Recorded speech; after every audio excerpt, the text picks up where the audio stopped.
L'eurodiputat Martin Schulz, president dels socialdemòcrates, va ser elegit a la primera volta president del Parlament Europeu, gràcies al pacte que el 2009 van fer el Partit Popular Europeu i els socialdemòcrates serà president durant 2 anys i mig. El cap dels socialdemòcrates, en Martin Schulz, ha sigut elegit president del Parlament Europeu. Això ha provocat un canvi de mentalitat, perquè l'antic partit era més conservador.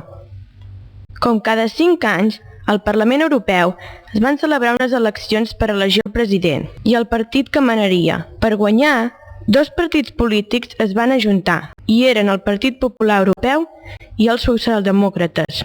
Aquests es van partir la legislatura. Després de governar el Partit Popular Europeu, els hi toca manar els socialdemòcrates.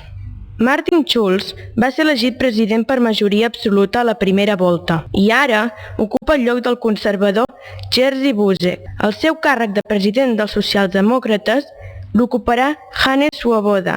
Ara, com a president, tindrà més responsabilitats, com ara viatges oficials fora de la Unió Europea. Però igualment té temps de visitar el seu poble, l'alcaldia i la seva llibreria.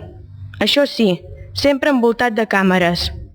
Després que Martin Schulz guanyés per majoria absoluta i tots els càrrecs es posessin a lloc, s'ha celebrat una reunió amb el nou president.